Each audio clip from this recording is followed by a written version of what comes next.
आकाशवाणी भोपाल से प्रस्तुत हैं प्रादेशिक समाचार।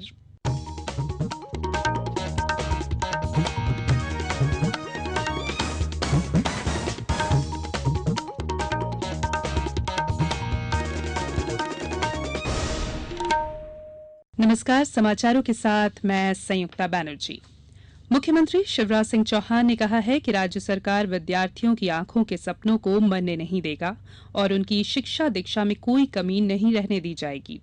वे आज भोपाल में मेधावी विद्यार्थी प्रोत्साहन समारोह को संबोधित कर रहे थे। उन्होंने कहा कि विद्यार्थियों की उच्च शिक्षा के लिए सरकार ने मुख्यमंत्री मेधावी विद्यार्थी प्रोत्साहन योजना शुरू की है। इसके तहत मध्यप्रदेश माध्यमिक शिक्षा मंडल की 12वीं की परीक्षा में 75% से अधिक और केंद्रीय माध्यमिक शिक्षा मंडल की 12वीं कक्षा में 85% से अधिक अंक लाने वाले विद्यार्थियों की आगे की शिक्षा का खर्चा राज्य सरकार उठाएगी। श्री चौहान ने कहा कि उन्हें विद्यार्थियों के भविष्य को लेकर हमेशा चिंता रहती है। उन्होंने कहा कि विद्यार्थियों को ही नए मध्यप्रदेश का निर्माण करना है। कार्यक्रम को संबोधित करते हुए स्कूल शिक्षा मंत्री कुंवर विजय शाह ने विद्यार्थियों के लिए शुरू की गई विभिन्न योजनाओं का उल्लेख किया। कार्यक्रम में 12वीं में 75% से अधिक अंक लाने वाले छात्र छात्राओं को लैपटॉप खरीदने के लिए राशि वितरित की गई। इस वर्ष 18,000 से अधिक विद्यार्थियों ने 12वीं में 75% से अधिक अंक हासिल किए हैं।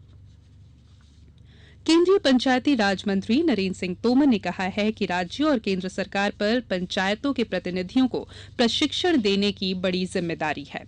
इसके लिए राज्यों के ग्रामीण विकास प्रशिक्षण संस्थाओं को राज्य में ही स्थापित अच्छे संस्थानों के साथ समन्वय कर प्रशिक्षण देने की पहल करना चाहिए।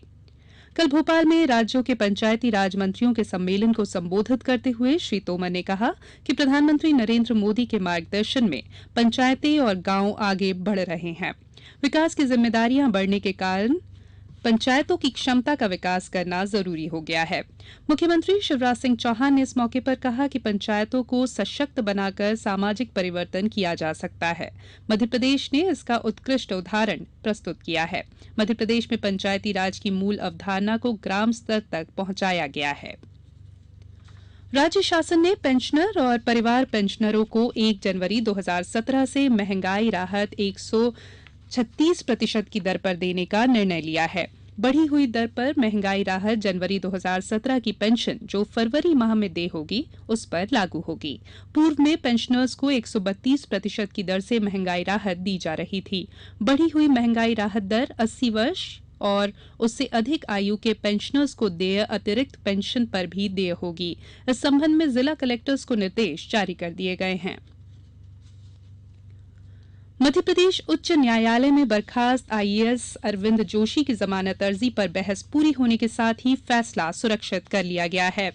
मामला आय से अधिक संपत्ति अर्जित किए जाने से संबंधित है।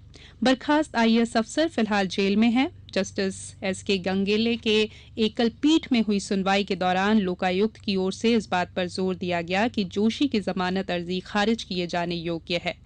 यदि उसे जमानत दी भी जाए तो इस शर्त के साथ कि बिना हाईकोर्ट की अनुमति के वे देश से बाहर नहीं जाए। इसके लिए उनके पासपोर्ट आदि दस्तावेज जमा कराए जाने चाहिए। गौरतलब है कि आवेदक ने ब्लड कैंसर के इलाज के नाम पर पूर्व में समय समय पर अस्थायी जमानत हासिल की है। इसलिए इस बार उन्हें स्थायी जमानत की अर्जी उनके द्वारा दायर की गई। प्रदेश के उत्तरी हिस्से चंबल, ग्वालियर, टीकमगढ़ में 24 घंटों के भीतर मानसून दस्तक दे सकता है। अनुमान है कि पूरे प्रदेश को आज मानसून कवर कर लेगा। मौसम विभाग ने अगले 2 दिनों में पूरे प्रदेश में भारी बारिश की चेतावनी दी है। अगले 24 घंटों में रीवा और ग्वालियर में तेज बारिश होने की संभावना व्यक्त की गई है। पिछले 24 घंटों के दौरान रीवा, जबलपुर, सागर, उज्जैन, भोपाल और होशंगाबाद संभागों में अनेक स्थानों पर एवं इंदौर, चंबल, ग्वालियर और शहडोल में कुछ स्थानों पर वर्षा दर्ज की गई है। हमारे उमरिया संवाददाता ने आज वहां मूसलाधार बारिश होने की सूचना भी दी है। अब कुछ समाचार संक्षेप में। भोपाल गैस पीड़ित दावेदारों को अनुग्रह राशि के संवितरण के लिए बैंक खातों से आधार लिंक करवाना अनिवार्य हो गया है। सतना महापौर ने आज नगर भ्रमण किया और नालियों को साफ करने के निर्देश दिए। साथ ही पानी की निकासी के लिए कच्ची नाली बनाने के निर्देश भी दिए। चैम्बर ऑफ कॉमर्स और Madhya Pradesh chemist and druggist association के आह्वान पर रतलाम जिले के सभी दवा व्यापारी जीएसटी की विसंगतियों के विरोध में 30 जून को अपना व्यापार व्यवसाय बंद रखेंगे।